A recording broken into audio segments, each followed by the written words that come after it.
নমস্কার বন্ধুরা, সর্বানিস কিচেন চ্যানেলে আমার সকল বন্ধুদেরকে যে যেখান থেকে দেখছো সবাইকেই অনেক অনেক স্বাগত, শুভেচ্ছা আর ভালোবাসা জানিয়ে আজকের ভিডিও আমি শুরু করলাম। আজকে আমি করলাম একটি পমফ্রেট মাছের স্টার্টার রেসিপি। এই রেসিপিটা আমি অনেকবারই করেছি এবং সকলের কাছে অনেক প্রশংসাও পেয়েছি, তাই তোমাদেরকে আজকে যখন আমি করলাম দেখিয়ে দিলাম যে আমি কিভাবে এই রেসিপিটা তৈরি করি। তোমরাও দেখে নাও এই রেসিপিটা। বন্ধুরা, আজকে আমি একটা পমফ্রেট মাছের রেসিপি করব, যার জন্য আমি পমফ্রেট মাছ নিয়ে নিয়েছি। এবার মাছের মধ্যে আমি একটু নুন আর হলুদ দিয়ে দেবো।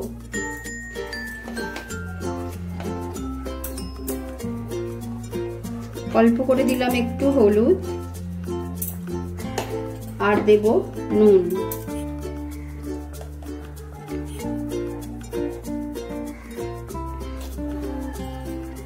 আর দিয়ে দেব আমি গন্ধরাজ লেবুর রস দিয়ে দেবো। এখানে আমি এক টুকরো গন্ধরাজ লেবুর রসকে প্রথমে আমি একটু মাখিয়ে নেবো মাছগুলোর সাথে।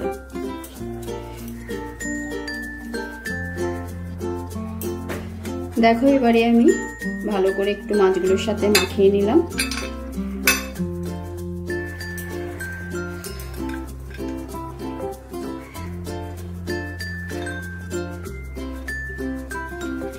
এপিট ওপিট করে মাছগুলোর গায়েতে ভালো করে মাখিয়ে নেব। মাখানো কমপ্লিট হয়ে গেছে। এবার দেখো, আমি একটা বাটি নিয়ে নিয়েছি, তার মধ্যে আমি দেব 1 চামচের মতন একটু তেল।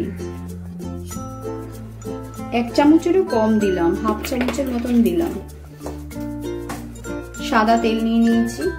আচ্ছা, তেলের মধ্যে আমি দিয়ে দিচ্ছি গোলমরিচের গুঁড়ো। দেখো, এরকম 1/2 টিস্পুন দিলাম গোলমরিচের গুঁড়ো। 1/2 টিস্পুনেরও কম দিলাম জিরে গুঁড়ো। ধনে গুঁড়োটা দিলাম 1/2 টিস্পুনের একটু বেশি। লাল লঙ্কা গুঁড়ো দিয়ে দেবো একটু, অল্প একটু লাল লঙ্কা গুঁড়ো দিলাম।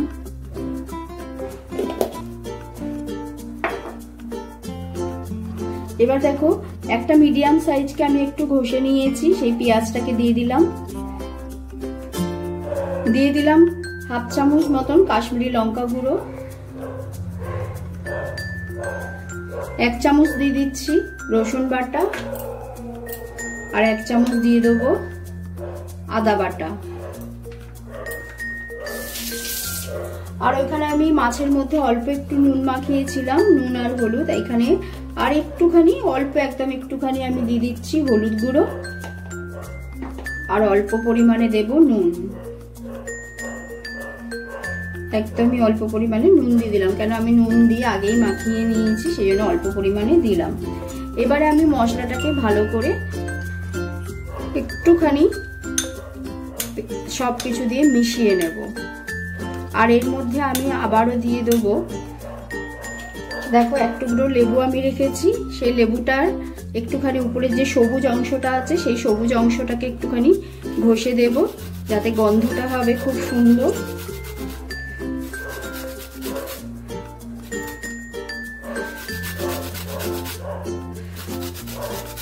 আজকে আমি কিন্তু গন্ধরাজ লেবু দিয়ে করছি। গন্ধরাজ লেবু দিয়ে করলে কি হয়, খুব সুন্দর একটা ফ্লেভার আসে, গন্ধটা খুব দারুণ ছাড়ে।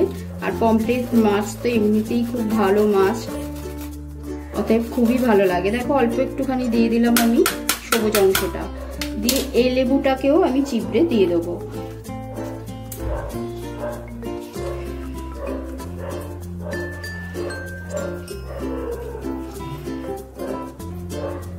আবারও সবকিছু ভালো করে মিশিয়ে নেব।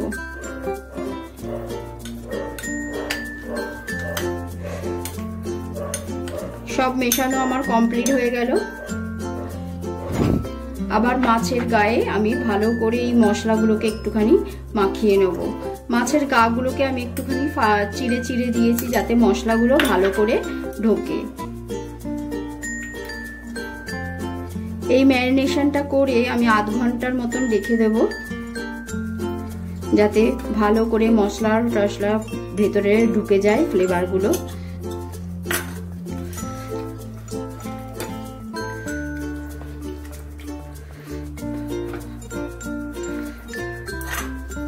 মশলাটাকেই দিয়ে দিলাম।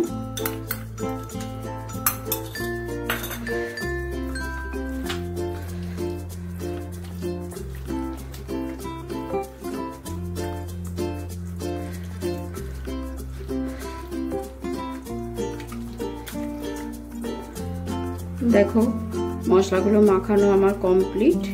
এবারে আমি মাছগুলোকে বেশ খানিকক্ষণ মানে আধ ঘন্টার মতন আমি একটু রেখে দেবো, ফ্রিজের মধ্যে আমি রাখবো।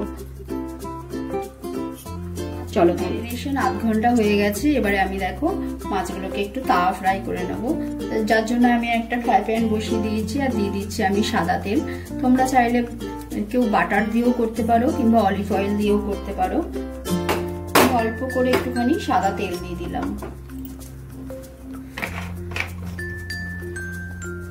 তেলটা গরম হয়ে গেছে, এবার আমি একে একে মাছগুলোকে দিয়ে দেবো।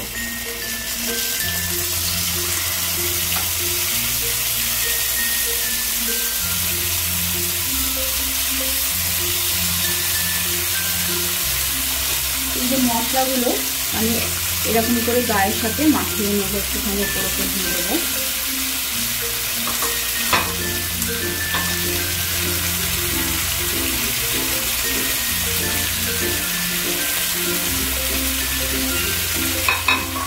এক পিঠ হবে আর এক পিঠ আমি পরে উল্টে দেবো।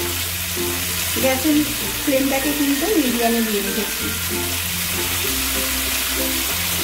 দেখো প্রায় 3-4 মিনিট পর আমি মাছগুলোকে আস্তে আস্তে উল্টে দেবো।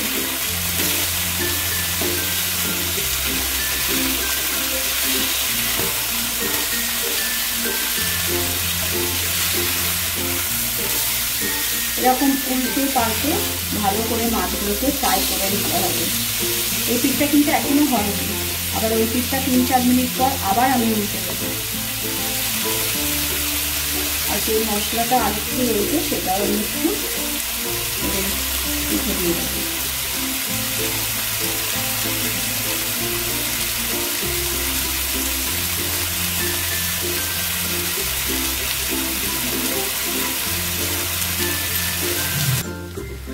দেখো মাছগুলো ফ্রাই হয়ে গেছে, আমি এপিট ওপিট করে ভালো করে ফ্রাই করে নিয়েছি। এবারে আমি দেবো তাওয়াটাকে সরিয়ে। এবার এর মধ্যে আর একটা আমি ননস্টিক প্যান বসিয়ে নিলাম। এর মধ্যে আমি সসটাকে রেডি করব।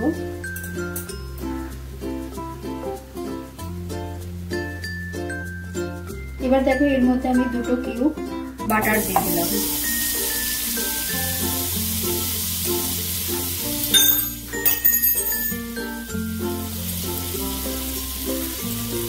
বাটারটাকে একটুখানি মেল্ট হয়ে যাবে। এরপর আমি একটু রসুনকে কুচি করে নিয়েছি। আমি এখানে আমার মাছের পরিমাণ মতন 8 কোয়া রসুনকে কুচি করে নিয়েছি। সেই রসুনগুলোকে দিয়ে দিলাম।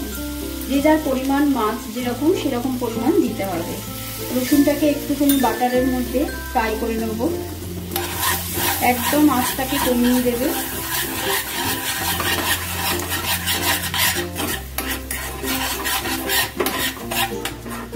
আঁচ কমানো অবস্থায় রসুনটাকে ফ্রাই করতে হবে। দেখো রসুনটাকে কাঁচা গন্ধ যাওয়া পর্যন্ত আমি একটু ভেজে নিলাম। এবারে আমি দিয়ে দেবো অরিগানো, লেবুর রস দিয়ে দেবো। আমি এখানে 1 চামচের মতন গন্ধরাজ লেবুর রসই দিলাম। দিয়ে দেবো একটু অরিগানো আর দিয়ে দেবো একটু চিলি ফ্লেক্স,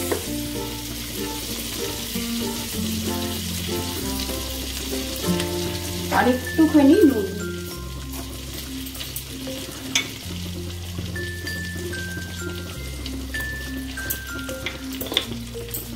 একদম নুনটা কম দেবে, কেন বাটারের মধ্যে তো নুন থাকেই আর মাছের মধ্যেও মাখানো আছে।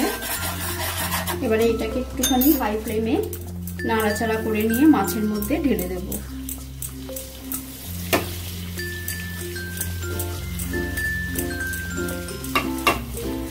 এর মধ্যে কেউ যদি কাশ্মীরি লঙ্কা গুঁড়ো দিতে চাও তো দিয়েও, কিন্তু আমি দিলাম না আর।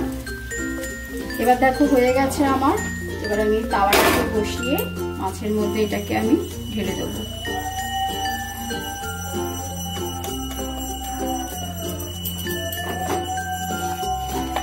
এইভাবে বন্ধুরা একদিন পমফ্রেট মাছ করে খেয়েও দেখবে, মুখে লেগে থাকবে, খুবই ভালো হবে, খেতে খুবই ভালো হয়। আমি বাড়িতে এরকম এরকম অনেকবার বানিয়েছি, তাই তোমাদেরকে রিকোয়েস্ট করলাম। তাহলে বন্ধুরা, আমার রেসিপিটা যদি ভালো লেগে থাকে তাহলে লাইক করো, কমেন্ট করো, সাবস্ক্রাইব করো, সবার মধ্যে রেসিপিটাকে শেয়ার করে দিও। এবার আমি সার্ভ করার জন্য রেডি করে তারপর তোমাদের সামনে আসছি। দেখো বন্ধুরা, আমি বানিয়ে নিয়েছি আজকের রেসিপি গন্ধরাজ লেবু দিয়ে পমফ্রেটের তাওয়া ফ্রাই। এই নামটা কিন্তু আমার দেয়া নাম। এই নামটা কি উপযোগী হয়েছে এই পমফ্রেটের জন্য? তোমরা তাহলে জানিও আমাকে।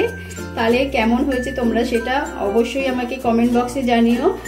আর সকলে সুস্থ থেকো, ভালো থেকো, পজিটিভ থেকো। আবার দেখা হবে নতুন রেসিপি নিয়ে। আজকের মতন এইখানেই, ধন্যবাদ।